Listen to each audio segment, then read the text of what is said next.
The unemployment situation in Canada is getting serious. We just got the fresh data from Stats Canada this morning, and the overall unemployment number has gone to 6.2% on yearly basis, okay, compared to June last year. And on a monthly basis, it has gone up to 0.2% from May. So yes, an alarming situation, a big headline to grab attention, but there is some good and bad about that. So the good part is that Canada did not lose any job in the month of June. Okay, so the amount of jobs that we still have it in the month of June, but we added new unemployed people in the pool of unemployed Canadians because of the population growth. So Canada actually added 42,000 unemployed working age people in the pool of total unemployed Canadians in the economy. So if you look at the overall amount of working age population in Canada is around 1.4 million people. Okay, they are actively seeking employment. That is growing because of the population growth, and majority of them are actually the people aged above 55%, and that number is the biggest among the other demographics. Okay, and so the concerning point here is that the amount of unemployed people is growing because of the population growth, but also a particular demographic, which is age 55 and above, they're also expanding as well. So if the people aged above 55 and above are becoming more jobless, that's a big concerning point from an overall economic standpoint. At the same time, we're seeing the young Canadians who are just coming out of college, they're also struggling to find jobs because they're competing with the new immigrants. And most of the jobs that they are going after are the basic level, entry level jobs, because they wanted to get some experience before they can, jump up the ladder. So the competition is becoming tough between the young Canadians and the new immigrants going after the same amount of jobs available in the economy, and most of them are basically entry-level jobs. So we're seeing a lot of pressure on that market, on the demographic segment. They are struggling to find jobs, and because of that, we're adding more unemployed people in the pool of unemployed Canadians. So the good part is we did not lose any job in the month of June, but the bad part is we're adding a lot of unemployed Canadians because of the population growth and the young Canadians who are actually adding into the economy. So, and the 6.4% unemployment rate is the highest, even higher than pre-pandemic level. So this is concerning, guys. From an overall statistic standpoint, this is a concerning thing, especially for Bank of Canada, because if they want to continue keep the monetary policy tight, this unemployment rate seems to be going higher in the coming weeks or months. And my fear is, because it's the lagging data, so by the time they realize that the unemployment has gone up significantly, we will already be in recession before they can do anything about it. Okay. While if you look at in the US, they also published their jobs data. They added 206,000 jobs. Okay, higher than the market expectation, but they also lost a lot of jobs. Okay, and majority of the jobs that are being added are from government. So that's really fishy about that, because if the government is screwing up the numbers by adding more people in their own public sector organization, that's not really the job growth in the private sector.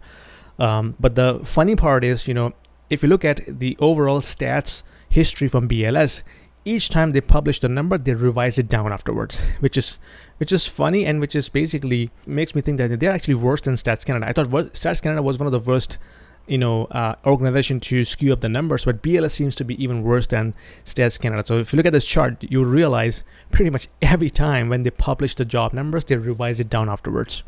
And the red bars are actually showing you the job losses at the same time when they're adding more jobs into the economy. And the majority of the jobs that they're adding are coming from the government sector. While the unemployment rate is climbing up, people are paying attention to the two major recession indicator. Number one is, of course, the yield curve.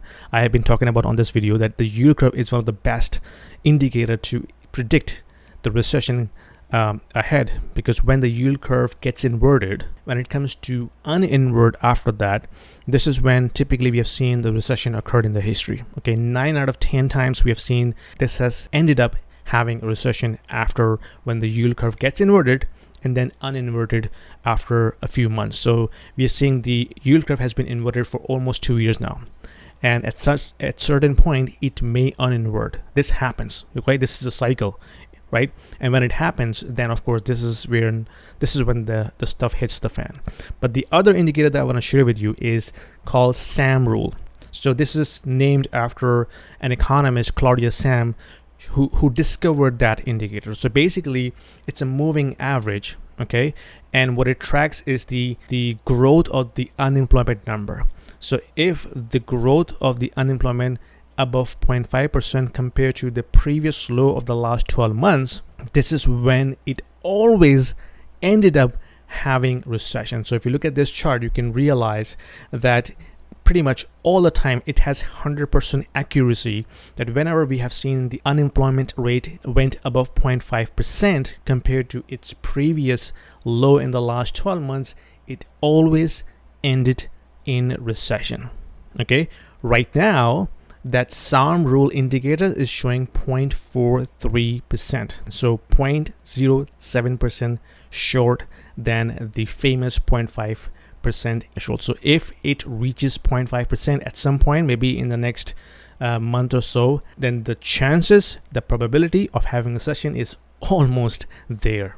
Okay, again, there are no guarantees. There are always probabilities, as George Gaiman says. So the information that I'm sharing with you is for you to understand how the economy works, how these indicator predicts what's coming ahead, so that you can adjust your portfolio, you can hedge against these kind of economic shocks, and you can save yourself from any financial calamity. So if you need any help with regards to financial planning, retirement planning, your kids' education planning, let me know. I have partnership with Acorn Research. I can connect you with one of my best financial advisors. They can help you with their honest advice, and you can thank me later. And don't forget to check the links in the description below, and I'll see you in my next video. Bye. If you are an investor in the US, in Canada, or in Europe, and you are considering investing into Dubai real estate market, this video is for you, because we have a platform called Stake, which allows you to invest into the residential real estate market and start earning rental income right away without going through a lengthy documentation process or coming up with a heavy down payment. Stake is built upon the concept of crowdfunding. So it is democratizing the entire investment strategy and allows you to own a single unit of the entire investment portfolio. So you don't have to own the entire property, right? You can be part of the pool that can actually own a piece of property, a piece of real estate. So that allows you to start with as low as 2,000 dirhams, and you can slowly ramp up. So as you start investing into it, you can not only own a bit of real estate, but you also get a portion of the rental income on monthly basis. So it's a passive investment strategy, diversifying your portfolio from traditional North American or European markets into Dubai, which is hustling and bustling and growing very fast, and allows you to build your wealth over time. So don't delay. There is a link down there in the description. If you click on this, it will give you free 200 dirhams in your account right away to start with, and you can thank me later. Are you a non-US tax resident and looking to open a business in the US? Well, this video is very important for you, so watch it till the end. Basically, if you are a non-US tax resident, which means you don't have SSN, which is your tax identification number, which means when you open a bank account or you open a Stripe account or PayPal account or Amazon business account or any business account, you need your SSN number in order to open any of these accounts in the US. While if you are a non-US tax resident, which means you don't have SSN with you, you can have another identification which is called ITIN. So ITIN is similar 9-digit number which is used for tax purposes if you are a non-US tax resident. So whenever you apply for a business account or bank account or payment processing account like PayPal or Stripe or even Amazon FBA seller, or registering a business in the US, you can use ITIN instead of SSN. This will help you to set up all of these things even though you're not a US tax resident. So if you're in Canada, Latin America, Europe, UK, Australia, or anywhere in the world, you can apply for ITIN, and you can use ITIN to register a business, open up the business accounts, open up the payment processing account in the US, and pretty much do all the tax related stuff using ITIN even though you don't have SSN. So how do you get that? Well, there are some companies available on the internet that will help you to get you the ITIN, but they may charge between $400 to $600 per application. We have a company called ITIN, and they are one of the quickest in terms of submitting the application. So they will help you out in terms of collecting the documentation, help you out in terms of answering your questions, and help you out in terms of submitting the application. Now, the typical application process times takes between 4 to 14 weeks, but the ITIN people only take 48 hours to collect the information, help you out in the journey, submit your application, and from that point onwards, it's basically IRS. IRS can take between 2 to 12 weeks depending upon their volume of the applications, but throughout the process, they will handhold you in terms of opening up the accounts, help you to open up the FBA account or Stripe account or PayPal account, or guide you in terms of the entire process. They're pretty quick to respond. They have people speaking English and Spanish and Arabic, and they can give you very competitive rates as well. Plus, if you use my referral link, which will give you extra $50 discount when you purchase their services. So if you are looking to open a business in the US, start your journey today, apply for ITIN. Even though if you're not looking to open a business now, you should have ITIN just in case in the future if you want to open a business, you're ready from tax standpoint. So check the link in the description below, and let's get back to the video.